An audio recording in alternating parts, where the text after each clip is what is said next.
Good morning, good afternoon, good evening. I'll just show you my face ever so briefly, just so you know who I am, assuming you can actually see it. There we go. Hi, so I'm Richard Pilbery, and let me just get rid of me for a minute, and then you won't be having nightmares. I'm really looking forward to talking to you today. And my presentation, it's only PHP, a hobbyist developer's guide to customizing Moodle. So I'll just give you a bit about me, really, because I'm probably not quite like you, inverted commas, in the fact that actually my day job doesn't really involve Moodle in any way, shape, or form. I'm actually a paramedic by trade, been a paramedic about 15 years. I have been a full-time university lecturer on a paramedic undergraduate program for a few years, and actually I've kind of kept a toe in the water. I'm now an associate at a local university, but that's very much just, you know, I do for fun, inverted commas. I'm still actually working clinically on the road, and I've more recently got a job as a research paramedic. That said, I do like tinkering things, so I would definitely put myself in the amateur category as a developer. So there are a number of things, number of frameworks and languages that I have played with. The one I'm probably most experienced with is PHP, but I have also just I've created a AngularJS web app. I have created a single iOS app written in Objective-C, and more recently, really, I've started playing with Moodle in a big way.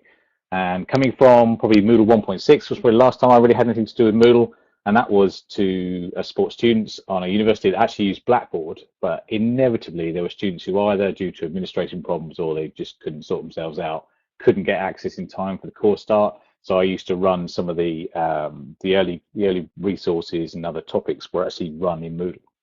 And that was really my experience in Moodle until more recently when I got involved with another project. And that I dropped in literally at Moodle 2.4, 2.5, 2.6, 2.7, etc. And I mean, it's been blown my mind, and I've got super excited. And the catalyst, I guess, really for me, starting to have a dabble and looking under the bonnet. It's all Tim Hunt's fault. He's not here, is he? No, good. So if you don't like this session, it's all Tim's fault. But he did an impromptu bug find. They picked up a bug in Moodle and they were diving in, and it was a joy to behold. I think he's going to do something similar. Is that right? As far as I'm aware, I think he's got a session planned, isn't he, this time? But I was yeah, absolutely manly. But it was great just to see. You know, he was using tools I was vaguely familiar with. You know, I knew what Git was. I recognized some of the PHP code. I didn't necessarily understand what all of it was doing. But it just kind of was familiar, and it got me quite enthused about thinking, do you know what, I might be able to contribute to Moodle and the Moodle community in a slightly more constructive way, rather than just, you know, using and taking, if you like. And so that's kind of where I've got. You know, my first iMoot was last year, and here I am, you know, 12 months-ish later, actually presenting, having done something. So this session really, it's a bit of a story, but hopefully there'll be some sort of learning and some stuff that might actually help. So I'm going to just look at, for me, the easiest way to kind of get into Moodle and Moodle developing was about taking an existing plugin really, and then just bending it to my will to create a new one, which I thought was kind of for me was an easy way in. But on the way, I just want to kind of touch on Moodle's modular design and just have a look at the Moodle file API, because this was really quite a revelation to me, in the fact that this is not really how I've interfaced with files before, and I think it's worth just kind of I don't know, opening the door ajar about what that's about.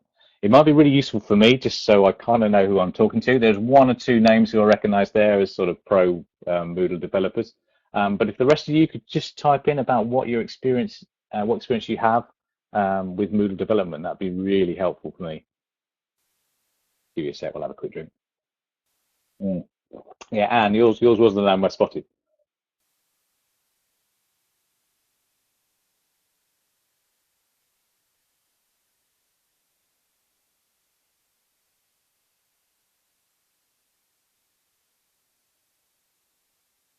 Yeah, thanks, Fred. Okay, so none really. Yeah, even better. You're just like me, really, in terms of actually, I am only, well, I suppose I may maybe slightly ahead. In fact, I've just realized how little I know. Yeah, no, definitely. And I think if you, Paul, if you've got a foot in both camps, if you can kind of understand a little bit about what other people are doing, for me, that's a really good place to be. In web development, just knowing a little bit about web design and knowing a bit about coding and programming, I've found to be really useful.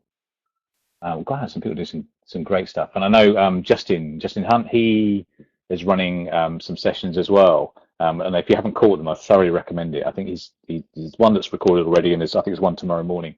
Now he is an established guru. He really knows what he talks about compared to me, obviously. Okay, so let's move on.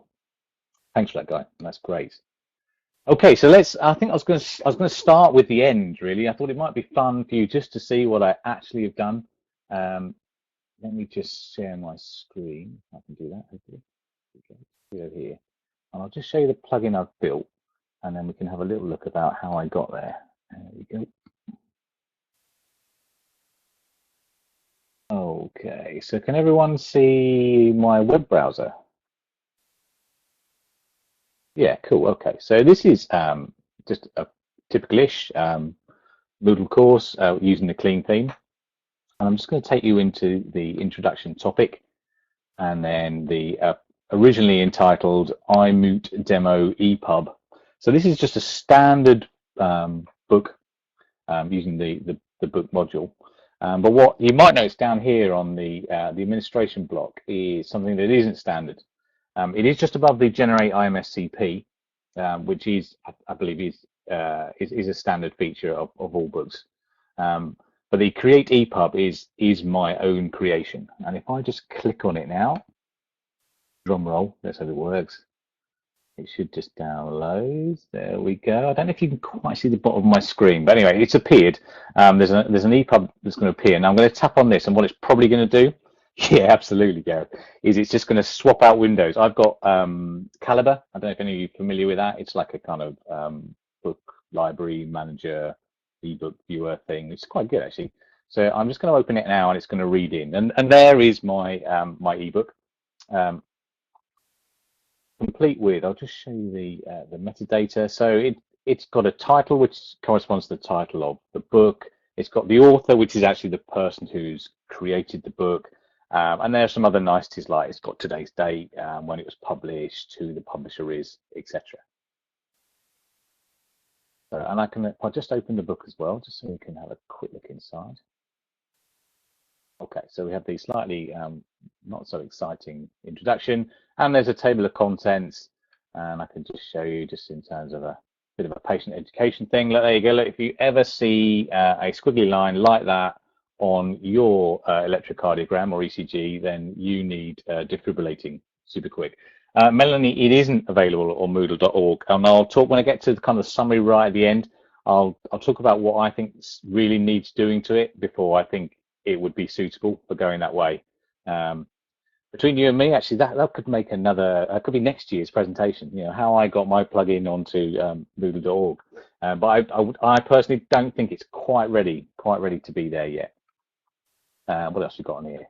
Oxygen administration, that's not exciting.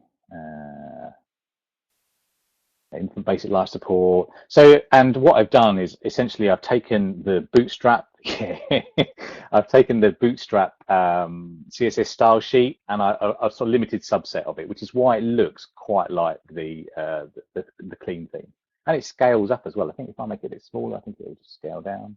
There you go. So it's nice, it's a nice kind of thing. It works quite well, and I say I can't really claim all the credit for this. This is very much sort of a standing on the shoulders of giants kind of moment. So that's where we're going to end up. Oh, just one other thing I think probably worth showing you, just to be good and make yourself feel good, is if I show you here, this is the IDPF EPUB validator. So I can actually show you that this does generate good quality, valid EPUB documents anyway. I might just wait for the validator to load up, but hopefully it'll be okay. What I will say is that although it works great for this in terms of tables, and there you go, look, congratulations, get me. It works great for those. At the moment, it does support scalable vector graphics, and I find that they break. I don't know if it's the way I've created them, They render on a screen, so to an EPUB, to a, your ebook reader, they look fine, but they don't validate through here. So there's clearly a bit of work to do. But I say I'm quite pleased with it. It wasn't too bad, really. All right, so let's just get back to the presentation. So hopefully you can all see the demo slide. Let's just skip on. So I've kind of come up with 4 basic steps that I think you need to go through, and I'm happy to, particularly for the more professional developers, you may have slightly other priorities or steps that you ought to go through. But for this, kind of what worked for me. So step 1 really was about identifying a need, or increasingly in these days, a want, something that I wanted to happen. Because I learn better when I've got a project or an end goal in mind, rather than just sort of working through someone else's examples. I don't always find that helpful when I'm trying to learn something new. My second kind of handy hint really is to find a plugin that nearly does what you want. Starting completely from scratch is really, really difficult. There are some good actual activity module plugins, that just need populating, but even that can be a bit of a step if you really are completely unfamiliar with how Moodle does things. Once you kind of found a plugin, the next step really is to sort of is convert it and bend it and break it and get it to sort of do what you want it to do. And then the last step really is testing and tweaking. I did an awful lot of testing and breaking, but it meant then once I had a sort of working EPUB sort of creator plugin, I was able to have a bit of a play with it, and things like the cover that you could see there and the metadata and that kind of stuff. That really came after I'd got the basic mechanics working.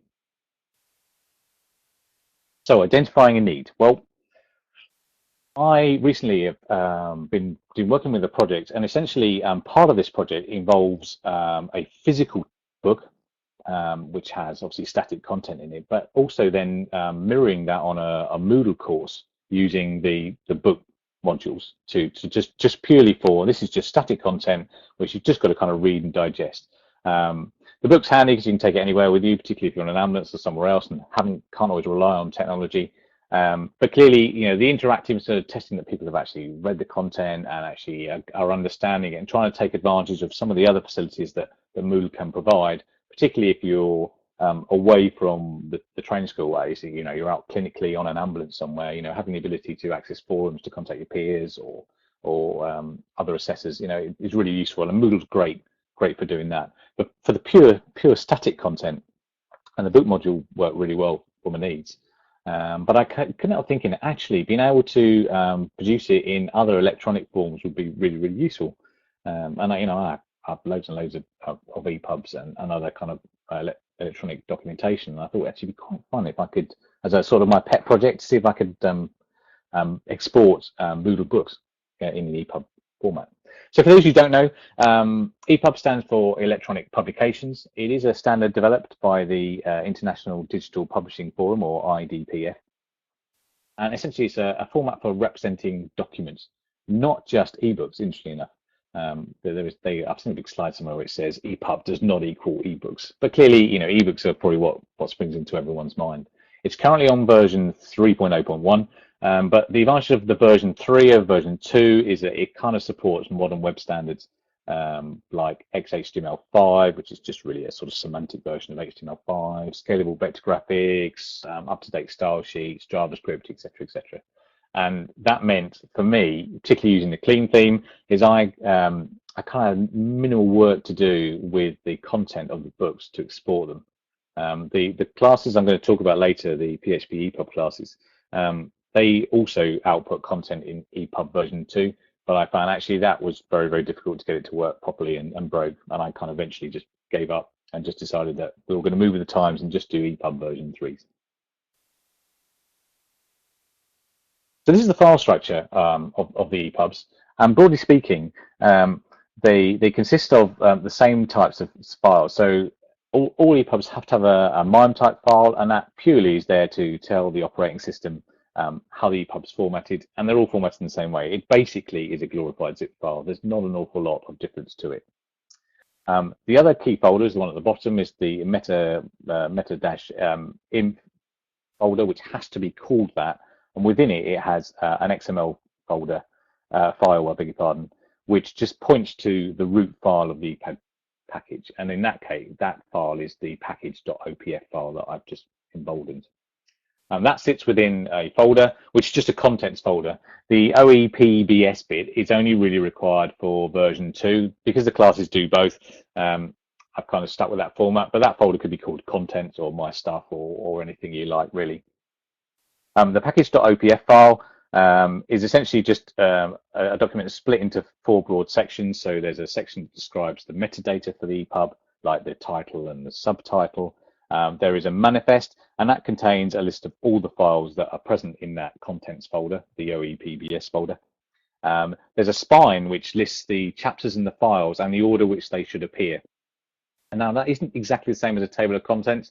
And the spine, I think, is typically used by ebook readers and others if you don't have a physical table of contents, because you can have one of those as well if you would like. And that sits in the guide section, which has the table of contents and other things like the front cover image, for example.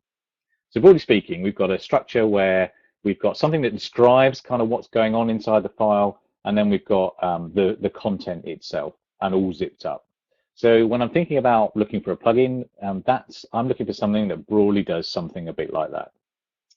I don't know if any of you can think of a plugin which essentially collates resources, perhaps has an XML file that describes them, and then to export them, zips everything for you that sits within the book module. Anyone got any ideas? Well, I don't know. That might do, actually. To be honest, that's not the one that I'm thinking. It's not the answer on my card, but it may do. But actually, it's the where I'm going to go. A PDF export. Yeah, no, it wasn't that one I was thinking. Actually, it was actually the IMS CP plugin. So directly under the Create EPUB link, you remember there was a Generate IMS CP.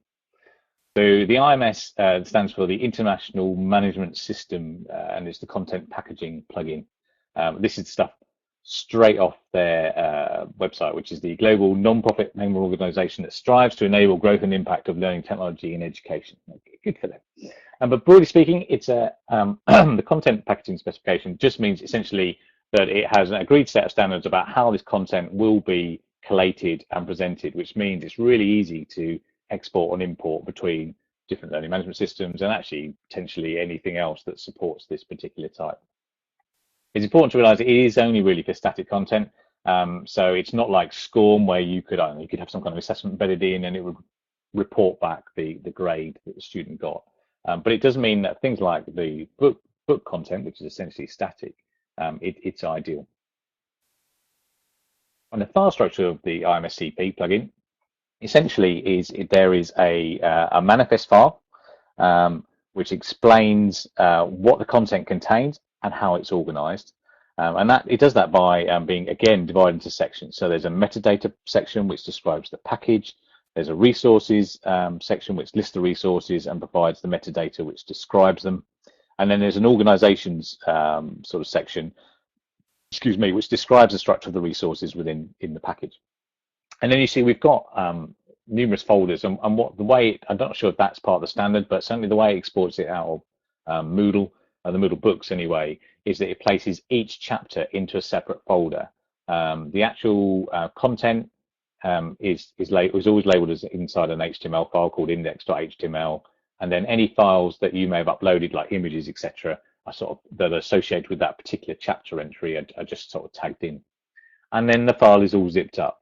So hopefully it's not too much of a stretch to see that actually we've got a file that kind of describes the content, we've got the actual content, and then it gets exported as a zip file, which shares many similarities with the ebook file format as well. And that's why I kind of gravitated towards seeing this as my savior, and the file that really would probably would be a good one to convert.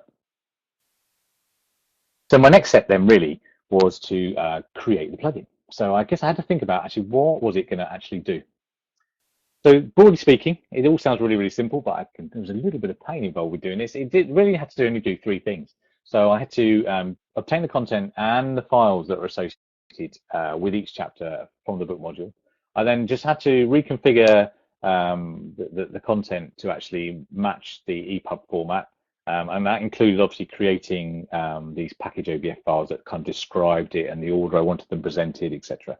And then the final step really was just to export the EPUB file, which really just involved zipping it and presenting it back to the user who was requesting it. So it might be worth just at this junction, and I apologise to those who, you know, the pro web developers are going to know this inside out, and feel free if I've actually completely overlooked something. But I think it's worth just touching on really about Moodle plugins and kind of how they're organised, because actually Moodle, if you don't know, stands for Modular Object-Oriented Dynamic Learning Environment, and I didn't really quite realise how modular was until I had a peek inside the activity modules folder, the mod folder. Because pretty much, I'm broad brush, but pretty much they are almost identical in terms of the layout. There are additional files and other things that are slightly different with some specific activities. But broadly speaking, they're kind of presented and organized in the same way, which means there's a bit of a learning curve while you just work out the right way and what files you must have and can't remove without breaking something. But it does mean then actually that in terms of that consistency, it's really good, because once you've kind of got the hang of it, then you know that your next one is going to be almost exactly the same. There's a really good code template available on GitHub.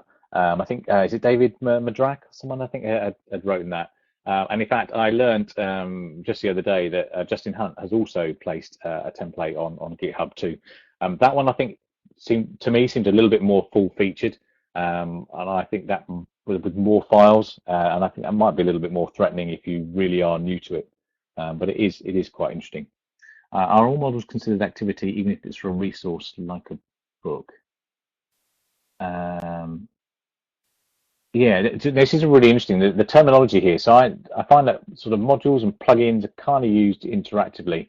I think not all modules would necessarily be considered an activity. I think I may have just used bad wording there. There certainly is a whole broad range of activity modules. In fact, there's a site, someone better find it on the Moodle.org website, which lists all of the different types. Oh, there you go. All activities are modules. Grand. Yeah, so I kind of use slightly. I don't think I've quite got the terminology down. So I tend to use some terms interchangeably, which actually probably I shouldn't. So apologies if I'm confusing you, Melanie. So there are certain files that have to be included into a Moodle activity module. Although I say, as it turns out, for my EPUB plugin, we don't need all of them. So this is, I think it's a bit small actually, but hopefully you can see it. This is the broad structure of a Moodle plugin. So we have a backup folder, which, as I'm sure you can guess, is the location where you have files which describe how the module should behave when it's backing up or it's restoring. There is a classes folder where your classes go, strangely. And by default, I found the IMS CP plugin. It literally just had a folder with a file link which had functions for the events API. But that's where the PHP classes that I use to generate the EPUBs sit. There's a database folder, which obviously has, so DB folder, sorry, which is, as you may have guessed, contains database related files. So there's an access.php file, which defines the capabilities of the plugin, such, you know, in the context of a book, whether it can add a book or view a book or delete a book, and also then defines who can do what. You know, is that a guest who can do that, or is it just a student, or is it a teacher, or is it an admin, etc. The install.xml file describes the structure of a table that's going to be inserted into the database. Class folder is for auto-loaded classes. Oh, there you go. So the install.xml. So most, I think, activity modules, you have to create a database table for them, even if you're not really intending on using it. However, for the create EPUB, that export EPUB plugin is actually a subtype of the book plugins. It's a Booktool plugin, and that does not need its own database table. So anyway, so that's, and the last file in there, the upgrade.php. So obviously sometimes you do get changes between different versions of Moodle, and you can place files here, functions which will actually describe that translation and how it should be processed if you're going from Moodle 2 to Moodle 2.7, I guess. The language folder, is the next one. So each language localization should have its own folder. And I think it's one of the real strengths of Moodle, isn't it? Is the fact that it can just support a huge range of languages. And within each folder, then you have a file where you have a set of localization strings. So you will typically have reference to them in your code, and then Moodle will just check to see how it should actually present that text. There we go. Upgrade.php is for changes between versions of the Moodle plugin. Yeah, cheers, Gareth. Thank you. Okay, so nearly there. So we've got the pics folder, which is where you can place your icons. I believe that Moodle prefers scalable vector graphics SVG files at the moment, but I think it is happy to take to PNG. Oh, can you explain your comment about upgrading to 2.7? I think it was just a throwaway example of the fact that you may not actually have to do anything to change between Moodle 2 and 2.7. Someone may be able to come up with an example where actually you would have to use some upgrade functions to translate an activity module plugin from one version of Moodle to another, perhaps pre 2.0 to a version of 2.0 maybe.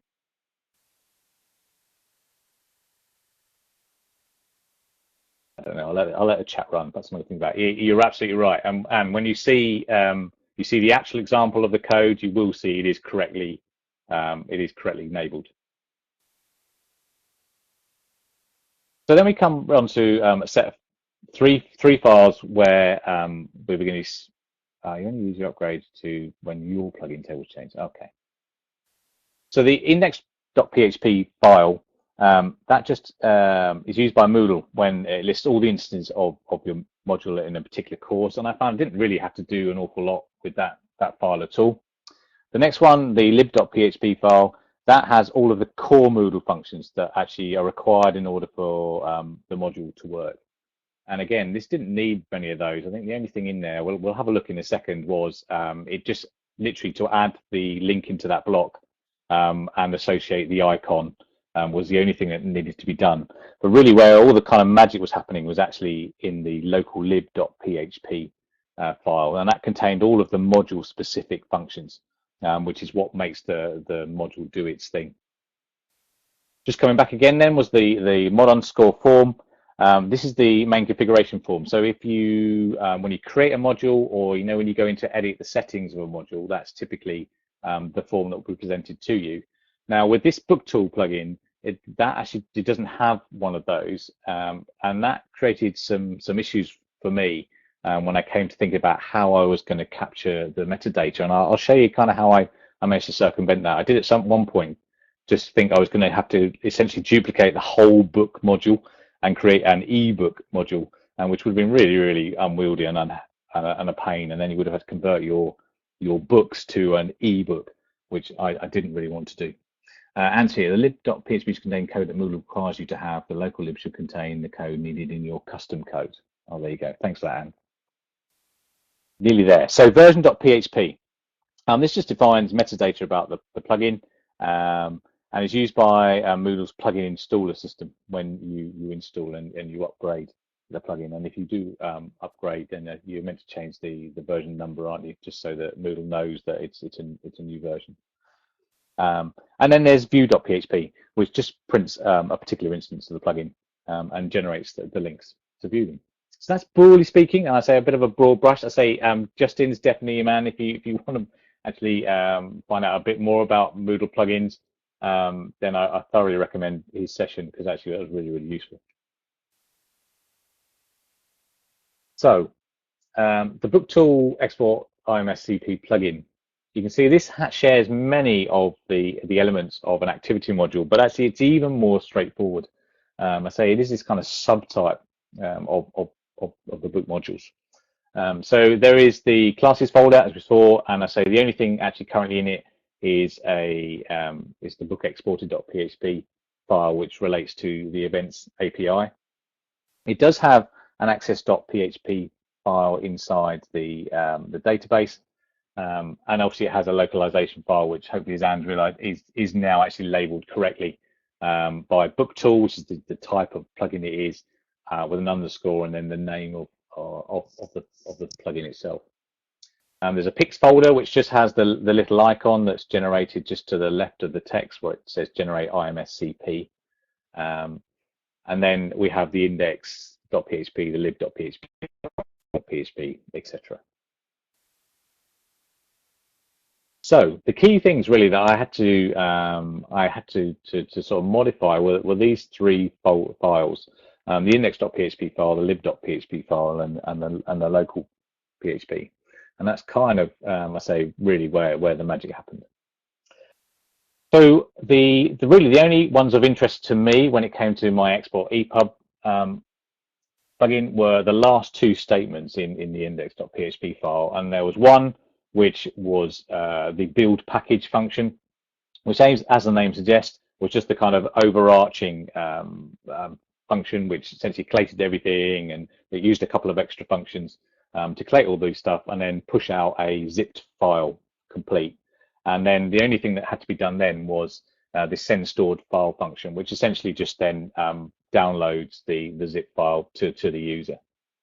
Now, because the PHP classes that I used actually use a separate zip class, I commented out the send stored file function, which means I wasn't using Moodle's built-in packager, which actually I don't think is a good idea. I think in the long term, there's no point duplicating something that already exists within Moodle. It should use that.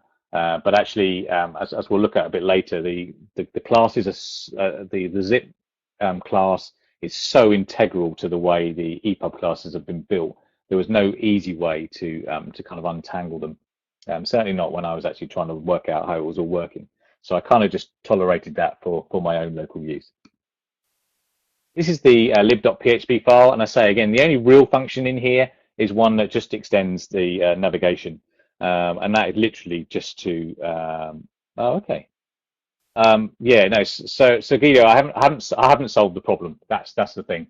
The PHPePUB classes use a separate zip class.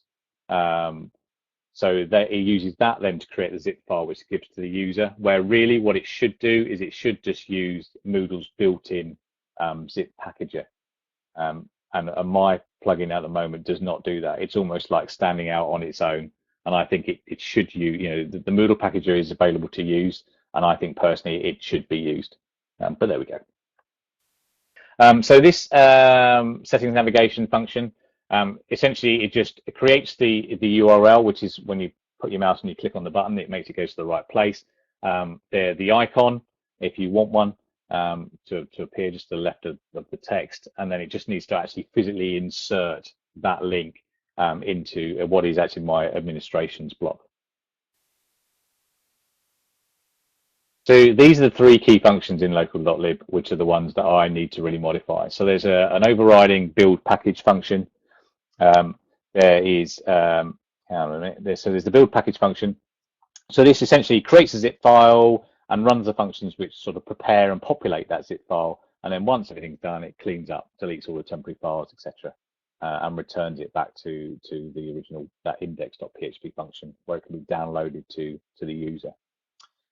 The prepares files function, as the name suggests, essentially collates all of your file uploads that you've added to the book, as well as creating separate HTML files for each chapter. So it essentially grabs the content of a chapter and then inserts it into an HTML template. And that's done using the chapter content function, which just essentially has an HTML wrapper, and it just inserts the title in the right place. And then it has a couple of body tags where the actual content of the chapter itself, the words, the writing, the tables, etc., are placed.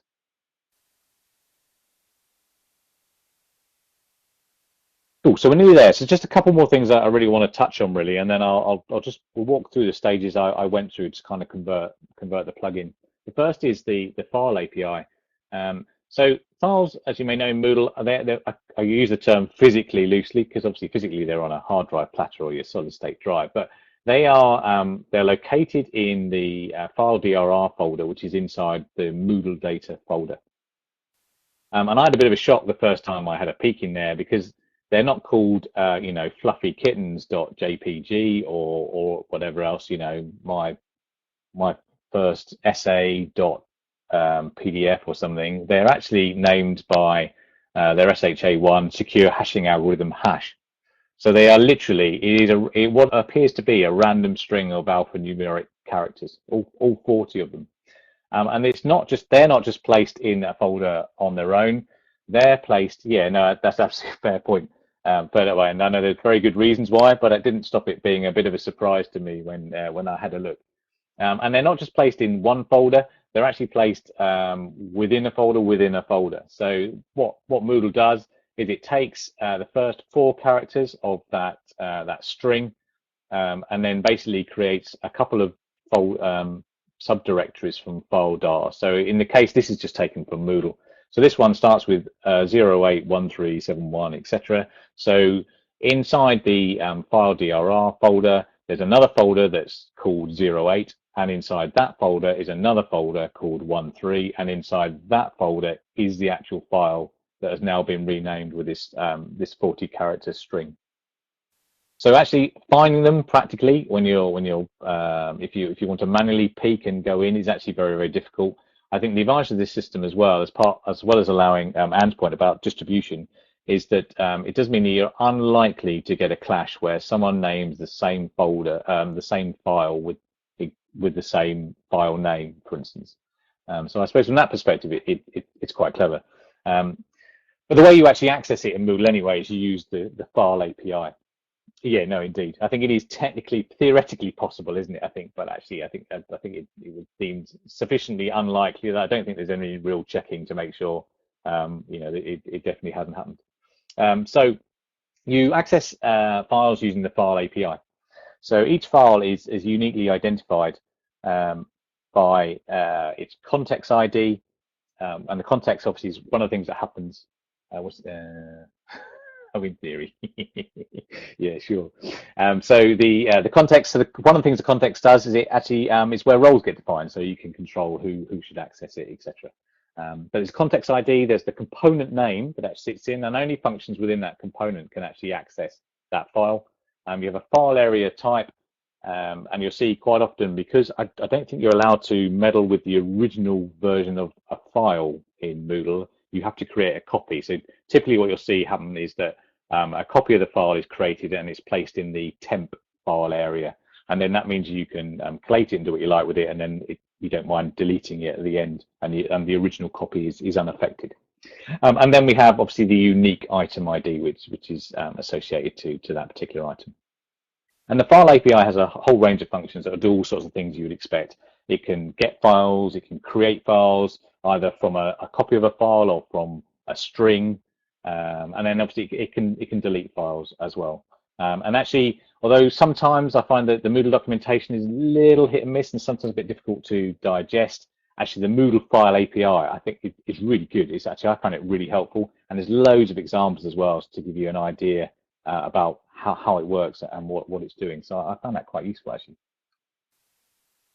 So the last class before we crack on is the PHPePUB class. Well, I say class, it's actually a set of classes. And these enable you to dynamically generate EPUB files created by Asbjørn Grand, who I believe is Danish. And this was available on GitHub. Seems to work really, really well. I believe it's quite full-featured for EPUB version 2, but actually I've not had any troubles using it with EPUB version 3. But it does rely on an external zip class, and I think for the long term, if this was ever to be used as a proper inverted commas package that's worthy of submitting to Moodle.org, I think I'd want to engineer that out. And basically, it's quite simple. It suits me to a T. So all you really need to do is you create a new instance of the class EPUB, and there's a few things you need to specify. So in this case, it specifies that it's using EPUB version 3. You specify the language that you're going to use, and then the text direction. So it will support languages where you would typically write right to left, for example. There's some metadata that must be set, like the title, the identifier, description, etc. And then really you just need to collate the files. It has two broad styles of functions. It has like an ebook add file function, and it'll have an add large file function. And the only difference between the two is that the add file function will take a string of content and create a file from it, whereas the add large file function will literally take an existing file and duplicate it and add it to the ebook. Thanks for that, Cuide. That's pretty helpful. The last thing you need to do, obviously, is you then need to tell the ebook that there's a chapter that needs adding as well. And then once that's all been done, the book gets finalized, which essentially with all the content gets collated. That XML file, the package.opf file gets created, and then the zip data, the ebook sendbook statement, literally is just what is sent to the browser and downloaded. So the steps to get from this export IMS CP plugin to my new export EPUB plugin really were sort of 7 broad steps. It did seem a lot longer than 7 when I was doing it, but actually it turns out when you distill them down, this is all really that I did. So I had to duplicate the existing plugin. I renamed the folder. I then had to rename all of the instances of the string export IMS CP with my new one, export EPUB. It wasn't necessarily change the name of the language file, and just change some of the strings within so that they didn't, say, generate IMS CP in the navigation block. It had, create EPUB, which was slightly more instructive. The next thing I had to do, obviously, was make reference to the PHPePUB classes because they were needed in order to generate the EPUB. I then had to obviously remember to physically place those classes somewhere within the plugin, so obviously the script, the functions could access them. And then the other thing, which is probably the largest job, was really to rewrite those functions, those 3 key functions, so that they actually created an EPUB and not an IMS content packaging. There's a couple of functions down there on the bottom that I use, but I think the easiest thing probably is I will just see if I can show you. Should we just see if I can actually create one on the fly? We'll see how we go. Yeah, no, absolutely. And you definitely want to be in the right place. But let's just, to be fair, I did just take it off that Moodle plugins GitHub. So it's all their fault if it goes wrong. And I don't take any responsibility for using that command. Right, so let's just get some things up and running. So, okay, so hopefully, can you all see there's there's essentially 2 windows on the screen. One's got my file directory, and the other is, I'm using Mac OS 10, so I have a bash window open at the bottom. Was that specific for the first couple of times? You better do a search and then manually replace in cut and paste. Okay, now that's a good idea. Sadly, I didn't take sagely advice. I just kind of carried on regardless. If only you'd been there, Anne. Okay, so this is the this one I've highlighted. This is the export IMS CP plugin. So that's the existing plugin which sits in your book module, and you can see there's the. If I just scroll back, probably a bit easier. So this is my main Moodle directory. This is then the mod folder where the activity modules sit. Here's the book module, and there are the tools within. And as I say, there's some other tools as well. So this is the one that I'm going to start with, and I'm going to start meddling with. So I'm just going to duplicate it now. There we go, and I'm just going to rename it just so it's clear to see. Let's call it EPUB test, say. Okay, so I now have in my tools folder, I've created potentially I've created another plugin, although I don't want to go anywhere near Moodle yet until it's kind of a little bit more prepared. So I'm just going to enter that folder, and if I just show you there, you can see, we can't see, let's make it a bit bigger, and you can see that actually these just duplicate. So you've got classes folder, DB folder, classes folder, DB folder. You can see that they're both. I'm in the same place. I'm now in that folder. Yeah, no, absolutely. And in fact, and I foolishly, the first time I was playing with this, I decided I had a go at trying to just duplicate the whole book module itself. And in my wisdom, I thought, you know what, I'm going to change it from book and call it ebook. And that was probably one of the, a bit of muppetry on my part. I wouldn't recommend you do that. That created an awful lot of pain and suffering for me. Okay, however, so we're going to blow caution to the wind. Yeah, absolutely. We're going to blow caution to the wind, and I'm going to insert that find statement. So this one here, this essentially is going to replace every instance it finds of export IMS CP with EPUB test. And it shouldn't take very long to do at all. There we go, apart from a couple of errors about illegal byte sequences. So if I just, for example, open up the index folder here, let me just, shall I make it slightly bigger? Might be a bit easier for you to see. You can see now, whereas before this would have said export IMS CP, it now says EPUB test, as does this instance below it. One of the things I'm going to need to do here, you see this is the send stored file function here, and that one I would need to, at the moment, I'd have to comment out so it still works. Okay, so I've renamed the folder. I have renamed all instances of the string export IMS CP with export EPUB. The next thing that I need to do is have a look at the language folder. So inside the languages and then the English localization, I've now got this folder here. It's currently labeled the wrong thing. It's labeled Booktool _ export IMS CP, and what it needs to be called is EPUB test. So it matches the name of my function. Okay.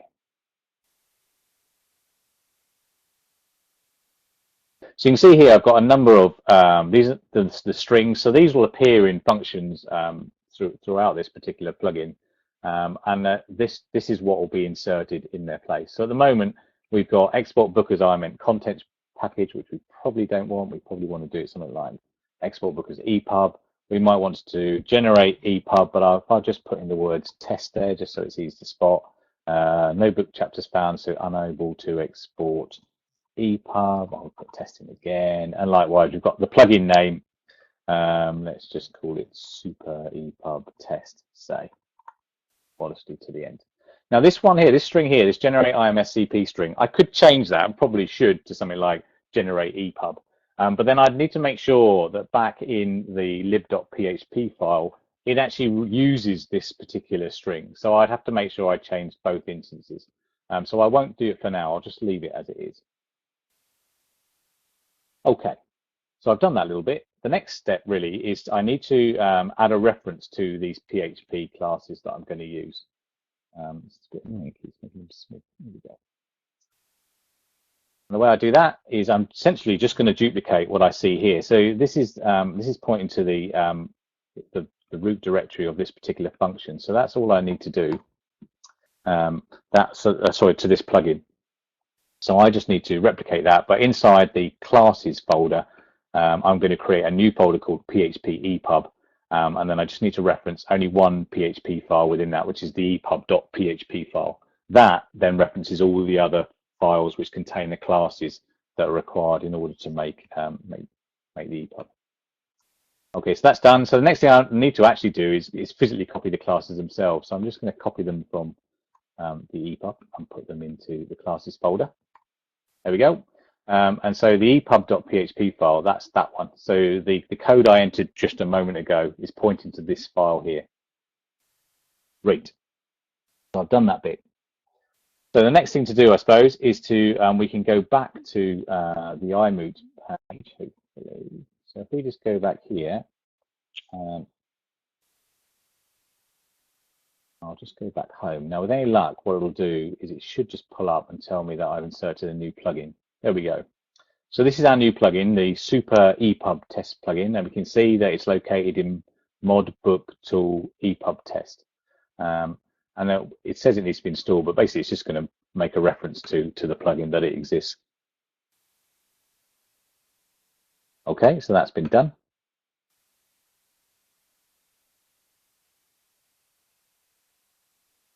Just give it a second, and if I go back to that example again, there we go. There's the iMoot demo EPUB book. Hopefully, what we can see now is that we now have our generate EPUB test folder. However, what I have done, you can see, is actually I've not changed the picture. It's actually okay. So in some cases, the files in the cluster are automatically loaded. Okay, that's interesting. Oh, I didn't know that. There you go. I've not found it worked with this particular example, though, Anne. So, but I'll have a look. I'll see if I can make it work. So one of the things I could do now is actually just change that icon. So if I just go back, let's go back to the export. So I'm just going to go into pick. So this is old version of that one. So in my EPUB test and my picks folder, you can see at the moment I still have the old IMS CP plugin. So if I just throw that one away and insert my new one, I will need to purge the caches in order to make this work. And if I just click that button and wait, and then hopefully, let me have a look. There we go. We've now got the EPUB test link complete with its new little EPUB. That's a technical term, obviously. So this right now, this will not generate an EPUB. I think it might. There you go. So what it'll actually do is it'll just create an IMS CP zip file, and that's because I've not changed any of the local lib functions. I'm running out of time a bit, aren't I? But we'll just briefly worth just covering these. So as I mentioned before, there are three basic functions here. There's the build package function, there's the prepare files function, and there's the chapter content one. So this one, basically, there's quite a lot of code here. So unless you're familiar with it, it might be a little bit daunting. But basically, it's going to create this package file, and that's just using Moodle's built-in sort of archive functions, which will create you a zip file, basically. It then needs to prepare all the files, so it will run the prepare files function, and then it iterates through all of the files and keeps a record of them, because they need to go ultimately into the zip folder itself. Once that's all been done, once the files have been collated and it knows where they're going, they're added to the zip file. All of the temporary files that are created, because remember, we don't use the we shouldn't use the original files to meddle with, so you create a temporary area and you just create copies of the files, basically. You then need to tidy up, delete all of your temporary files, and then this statement here just returns the zip file, which can then in turn be presented to the user. So the prepare files function essentially iterates through each of the chapters, and any files that have been uploaded only makes it once based on revision. Oh, okay. The chapters and so it iterates through each of the chapters, collates all of the files together. What it also does is it will take the physical content of that chapter, you know, the words and the tables, etc., and it will place them. It'll create a string, create a file from that string, and place that in a folder, which in the IMS CP plugin is actually always called index.html. Then it needs to create that manifest file based on the content it's already got. I won't go through that because that's huge.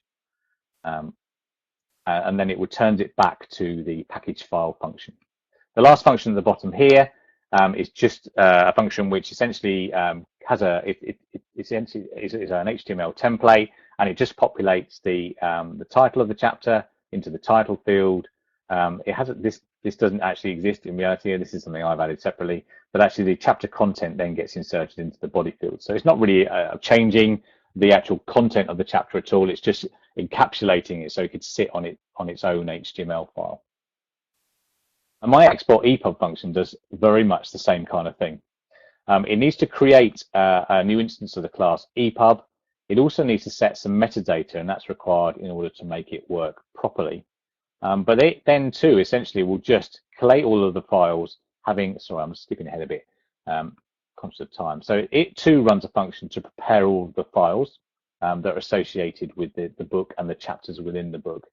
And then they're basically added using this command, add large file. Copies of them are made, and they're then taken and sent and packaged into the EPUB. And again, we're using temporary versions of the files, and that needs to be cleaned up and removed afterwards.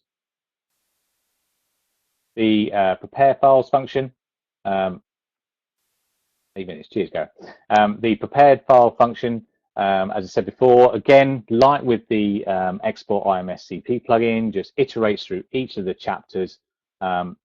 It puts them in a slightly different order. So the way I do this is that I give each chapter is given is labeled 1, 2, 3, 4, 5, 6, 7, 8, 9, 10, and I just place the content of that chapter inside an HTML file, which is called 1.html or 2.html. just kind of for simplicity, really. The other thing that I can add in with the EPUBs, they support style sheets. So the last thing we do is we just insert a customized version of the Bootstrap CSS file. And then this file here, like with the other one, this isn't quite the same, but broadly speaking, is doing the same job. So it's essentially just packaging up the sort of the words and the tables and etc. of the chapter itself and encapsulating it into a standalone XHTML file, really. Okay, so I am nearly there. Sorry, I'm running a bit over. So the final step then was to test and tweak. So a couple of things that I wanted to do.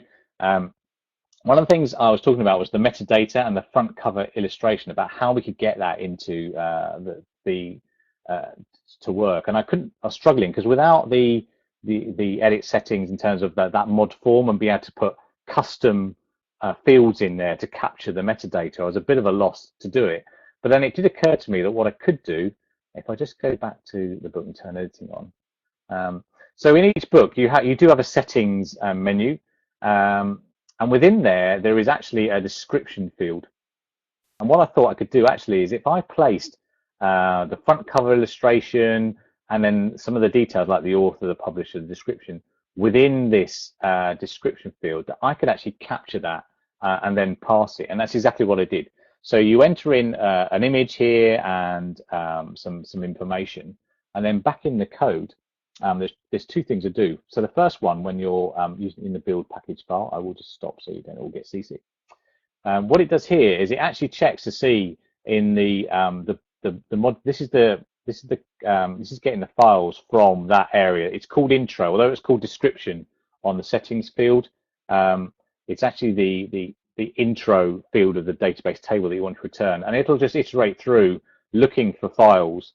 And if it finds a file that is of a type JPEG or PNG, it then sets that as the ebook's cover image. Down here, we've got a little function which just passes the information. So what it does is it takes that intro field again, or the text from it, and finds every paragraph and basically explodes them by the semicolon. And if they happen to match, if the keywords on the left-hand side of the semicolon match some of the metadata keywords like author or publisher or title or description, then those are added to the metadata for the ebook. So that was quite a nice feature, and I thought quite a good solution to the problem that I was having. Okay, so I'm aware I am almost exactly out of time, so I will just skip through really to my next steps. Because I think I found a little bit more about how EPUB, particularly EPUB 3s are created, I think I can actually pretty much replicate the functions without needing for a complete set of external classes, and that would enable me to extract it from this separate zip class and embed it into Moodle zip function, as well as making sure that perhaps it's a bit more compliant in terms of how code's presented and written, etc. And that's kind of the last point, is about conforming with the Moodle guidelines, which would be better. So that just kind of leaves about 30 seconds for questions, but I guess I can just leave with this last slide, which is really, if you've just got a little bit of PHP knowledge, taking an existing plugin and bending it to your will is entirely possible, particularly if it's almost doing what you want but not quite. You just need to identify something that you want to be able to do, find a plugin that kind of does what you want to do but not quite, and convert it, and then I say just test and tweak and test and tweak. Yeah, no, definitely, Anne. Don't be afraid. No, for sure.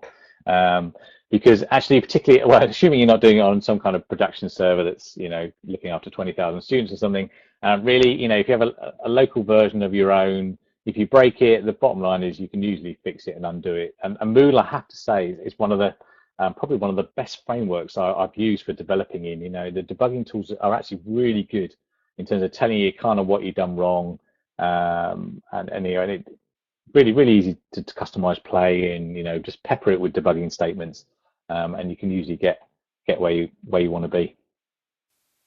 If it's Melanie, I say don't. And I think this, and this is the thing about it, is that although I do know a bit of PHP, but actually a lot of this stuff, it's quite alien because I don't recognize the functions. I'm sure I've read somewhere that they basically say start with assuming that there is a Moodle function for it somewhere, because actually there often is. It's quite incredible the kind of different things. A lot of it though is about knowing it exists and knowing how you kind of tap into it. But that's part of the fun of just playing with things and seeing what they're doing, and and all the source code's available, and there's loads and loads of advice and guidance out there. Yeah, no, I agree. And I say once you realise that little of annoyances that you might get, sometimes actually really easy to fix. So one of the things I had recently, for example, was the course I'm creating has lots and lots of outcomes. They're tied to learning objectives, and I found that the button, there were a couple of buttons, but they always appeared right at the bottom of this list. And once you got to more than like 200 of them, it became a real pain to constantly scroll down to the bottom to click this flaming button. So actually all I did was I just modified that particular page template so the buttons appeared at the top as well. It was just literally it was a 2-second thing, couple of lines of code, but actually really made life really easy. So how to correctly add your name to the authors list? So but if you're talking about the EPUB export EPUB plugin, I'm assuming you by default it'll take whoever created the book plugin. But if you in your code, yeah. So actually all it does, because I think I skipped that bit. So what it does is part of at the top of the build package. You can't see this, can you? Hang on, if I just quickly share my screen again. So in that build package function, it actually sends a request for the metadata from that function. Let me just do it, and I can show you. It's probably a bit easier. So we're back in the that build package, that overarching function. You can see here there's a command to Booktool export pass info, and it sends it that description box I showed you before. This one here. So this description box that is referenced using that code, book intro. That's then what's passed, and I say because I know that each I'm talking about all plugins. That's a good question. Is that I'm assuming there must be a user ID that's associated with whoever's collated the plugin.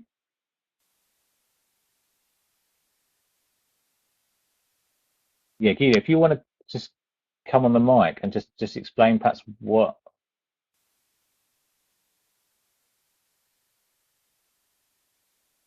Are you talking about in the code?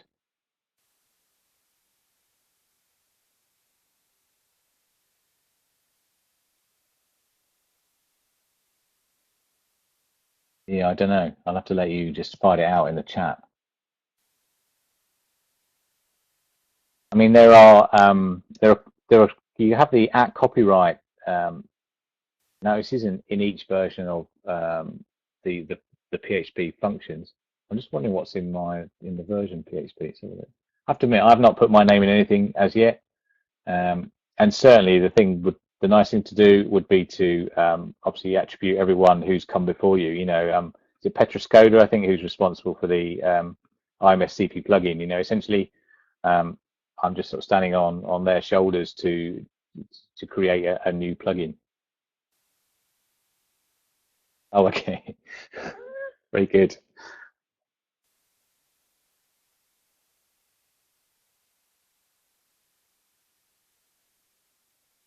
So this has been a great, it's been a great journey for me. And I say I'm just starting to scratch the surface, so I'm beginning to realize how little I know. But actually, just even with a little bit of knowledge, so just little things you can do just to make your life easier. I kind of talked about those outcomes before. I found that unless I'm wrong, you cannot automatically allocate. Yeah, there we go. Okay. Oh, cool.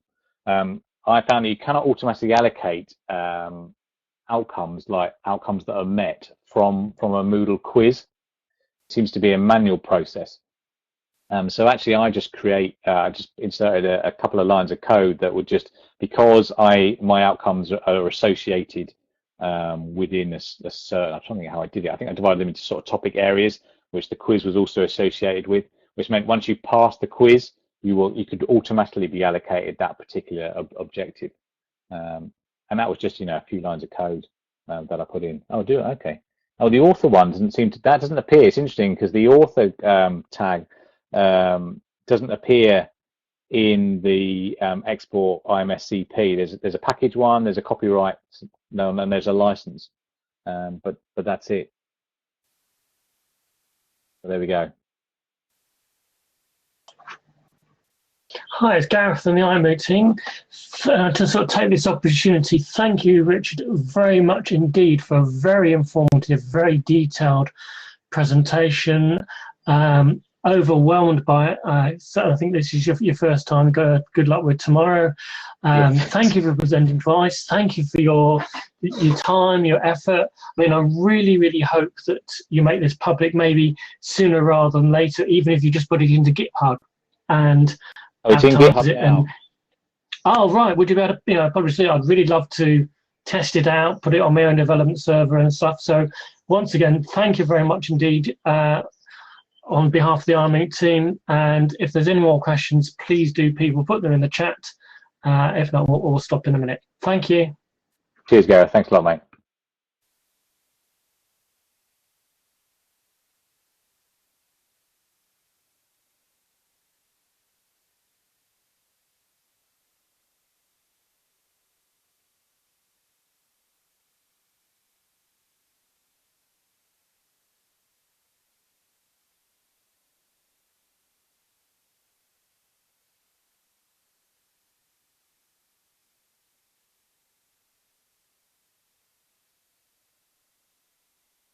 Hey, thanks, Paula. And I would say to you, if you're keen to learn PHP, I don't know whether if you're with an institution, whether they subscribe to something like lynda.com. I know that a university that I'm with does. Actually, they're great. I mean, they're for paid otherwise, but they have really good introduction. But there are free tutorials. There's even some computer science guy, Swiss, I think, who'd done learn PHP in 12 minutes. I think you're only going to get the basics in 12 minutes, but there are lots of resources around it. It's a very widely used language. And it's quite high level, which makes it quite easy to get into. Yeah, no, and I think, Melanie, what you'll find is that because Moodle, because of the sheer number of people that are involved with developing this, you clearly have to have standards and rules and guides for how things are constructed. And so, dropping into a system like that when you're a complete novice, and like I was a real novice to Moodle, even though I was quite comfortable with PHP, was a real steep learning curve. But actually, after a while, when you start breaking it down and you kind of get a handle on understanding the functions that you kind of need to know, then you can soon make Moodle do clever things. Very much just leveraging what Moodle can do. And I say it doesn't always take an awful lot of code either. Oh, there we go. What's that? The w3schools.com. Yeah, the Code Academy one. I was Googling that earlier. Is that free or do you have to pay?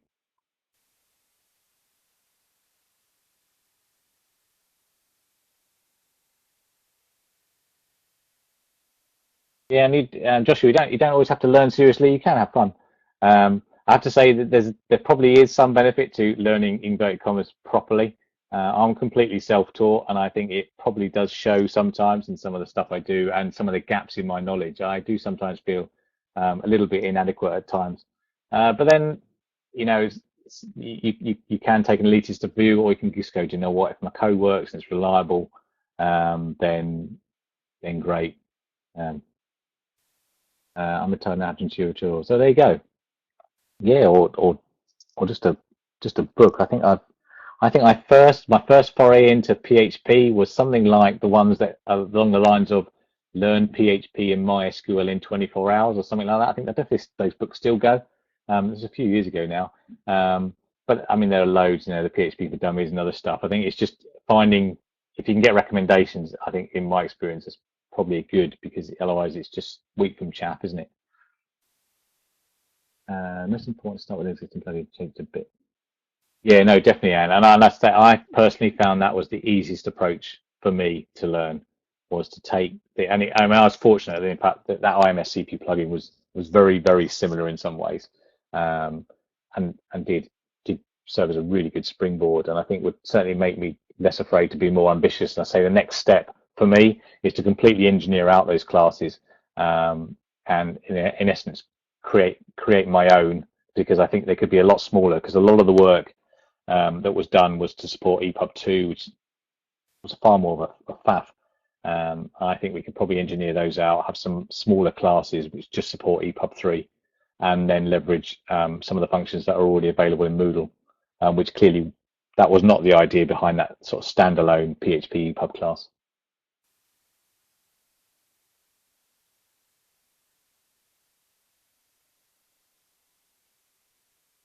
Filters. Okay, yeah. I've not tried. I've not played with filters. I'll have to have a look.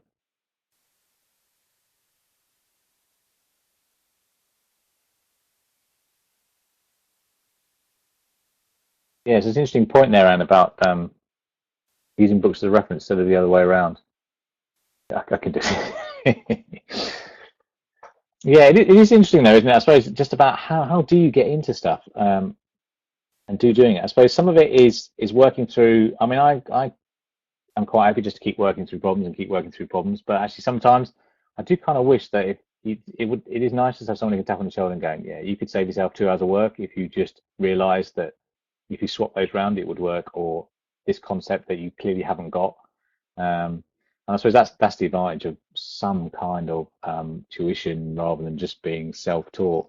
But I do have frustration moments. But actually, you have those eureka moments when you twig and it works out. I think really kind of keeps you happy. I lost audio when I tried to get the mic. How do I view author? Did we not? I thought we answered that a bit further back.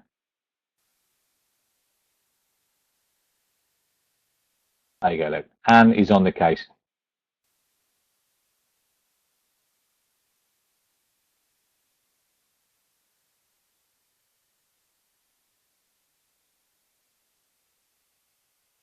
What I'll do as well is I'll take a copy of the chat and place it on the forum for this course. Seems to be quite a commonly done thing, but actually there are some useful links. I know some people posted earlier on, so it might be worth just scrolling back through. I'll just, if I haven't made it overtly obvious, I'll put the links, the GitHub links to the EPUB plugin. So feel free to copy it or fork it and contribute if you so wish. I am a bit outrageously busy at the moment, so I'm not quite sure when I'll get round to doing it properly, inverted commas. But I know, I mean, that is one of my aims, is to try and get it up to Moodle.org. I say, and I'll perhaps that could be next year's presentation. How I submitted a plugin to Moodle.